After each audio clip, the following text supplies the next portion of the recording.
Hey, what's going on, guys? Rome Gaming here. Before we get started, I just wanted to mention some of my socials in the description of the video. If you want to support the channel, please check those out. If you want to support the channel in other ways, please consider just dropping a like or a nice comment somewhere in the video. It really helps the algorithm push our content out there to a broader audience. With that being said, hope you guys enjoy the episode.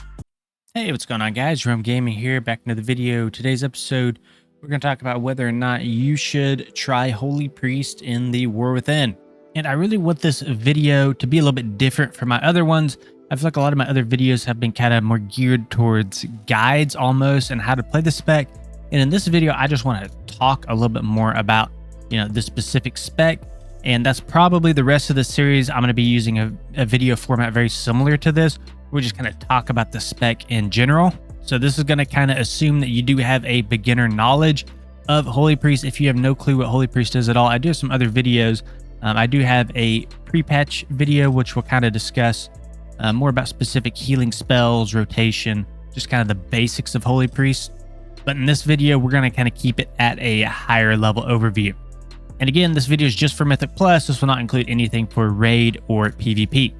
So the first thing I want to talk about is our damage profile. So ever since our Chastise rework in Dragonflight, Holy Priest has been doing a substantial amount of damage. Most of your damage is coming from Holy Fire, and to be honest, this is the highest output healer that I've played so far in terms of damage. So you can Holy Fire into a Chastise, into more Holy Fires, and just the raw amount of burst damage is absolutely crazy. Now, there's not a whole bunch of dot. It does put a dot on the target, but the dot damage is very minimal compared to the burst damage that comes out from Holy Fire. There were some pools where I was bursting like 600, 700,000 DPS, and there are many pools where I was actually above the tank in terms of DPS if I could kind of focus on my rotation. So if you are put in a scenario where you're not having to do a whole bunch of healing, your damage output is absolutely insane. Now, from a healing standpoint, it's going to feel very similar to something like almost a ranged Holy Paladin. It's very spot heal heavy. You don't have a whole bunch of passive healing going out. And the problem with that is when health bars do get low, it can be difficult to try to catch up because there's only so many targets that you can spot heal at once. Now, I'm not saying you don't have AoE healing. I'm not saying you don't have some passive healing. You do. You proc some renews through passive healing. You proc your Mastery Echo of Light through healing. And that does give some passive heal over time. But for the most part, it's going to be very spot heal heavy. So one of the issues I personally kind of have with Holy Priest is if I can stay stationary, I can heal through just about anything through spamming flash heals. But if I get behind on my flash heals and I have to move around a whole bunch, typically that's where health pools will kind of start to dwindle and it can be kind of difficult to catch back up. There is so many benefits that come through our flash heal, whether that's going to be flash heal replicating itself, whether that's going to be damage reduction coming from flash heal, whether that's our Mastery Echo of Light going on a target. So you will actually find that we are lacking a bit in mobility compared to a lot of other healers, such as, let's just say, a Holy Paladin or a Mistweaver Monk, or something like even a Restoration Druid. Let's quickly talk about some of the changes coming with Holy Priest. So we did see a few new talents on the Priest tree, especially on the right-hand side of it. We saw Mind Games get removed. It is now a PvP talent, and that was replaced with Phantom Reach. So Phantom Reach is just going to increase the range of a lot of our spells. We also have another new talent called Cauterizing Shadows here. And basically when you refresh your Shadow War Pain at a low duration, it's going to heal some allies. And then we also have Manipulation, which was redesigned. You take 2% less damage from enemies affected by Shadow War Pain or Holy Fire. We also did see a little bit of a buff to like our Power Word Life. It got buffed by about 15%. Our Void Tendrils did get nerfed slightly. They now only root targets for 15 seconds. This was 20 prior. And then a few other small things here and there. But for the most part, that is going to be the bulk of our changes going into War Within. So if you're happy with how Holy Priest played in Season 4, Season 3 of Dragonflight, you're going to be very happy with how they play going into War Within because not much is changing. Now let's quickly talk about hero talents here. So we have two ways that Blizzard is wanting us to play. We either have an Archon tree or we have the Oracle tree. So starting with the Archon tree is going to focus a little bit more around Halo.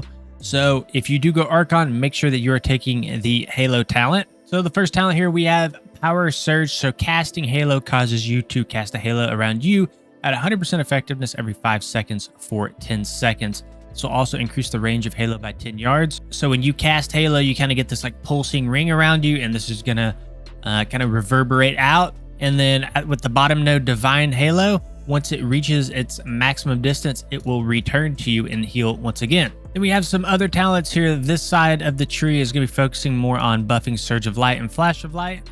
And then this left-hand side of the tree is going to focus a little bit more around buffing Halo. And then the center of this tree is going to be focused a little bit more around further increasing your Powered Fortitude or further increasing your Power Infusion. Then we also have the Oracle tree on the other side, and basically the way this works is you will have 3 different spells that you will rotate through.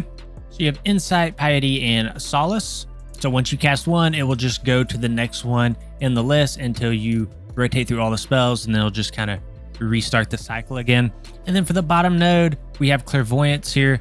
So once you actually do rotate through all 3, you'll be able to activate all 3 of them at once. So it will grant all 3 at once at 100% effectiveness, and this is a very strong cooldown. So you're kind of in this ascended state where you're just extremely powerful. You're sending out huge absorb shields.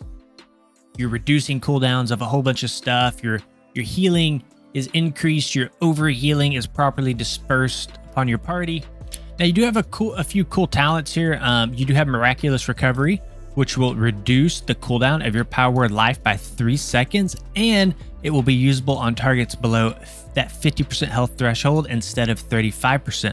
So you can use it a lot more, and it just becomes that much more useful to it. We also have Divine Providence, so Premonition will gain an additional charge, so we can just kind of use our Premonition more effectively, more frequently. And then we also have another really strong one here, Fate Bender, which will actually increase the effects of these premonition spells by 40%.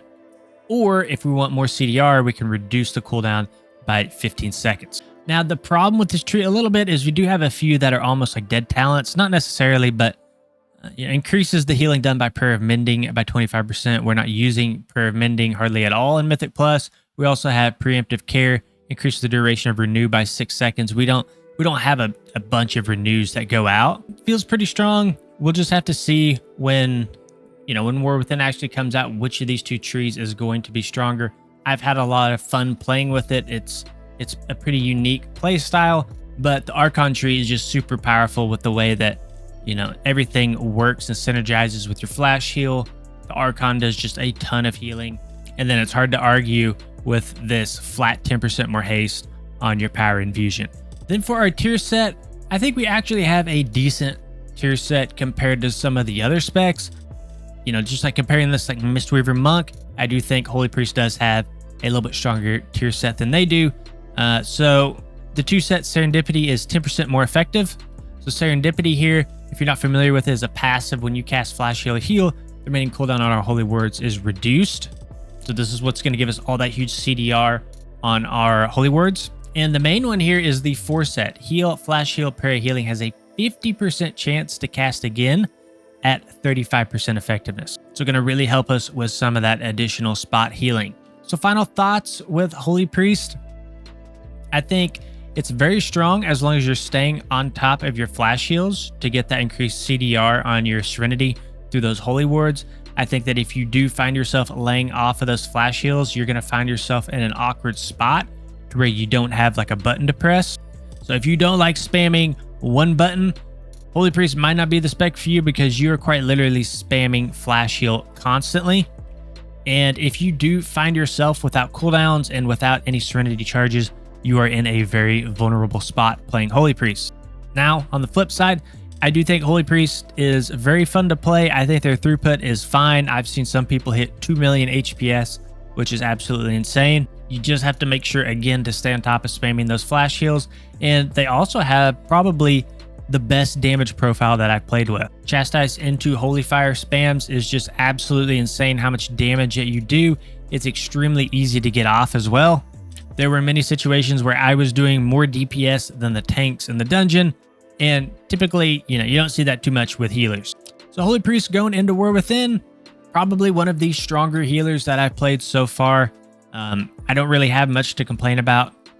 Damage is good, throughput's good, as long as you can stand still and cast your flash heals.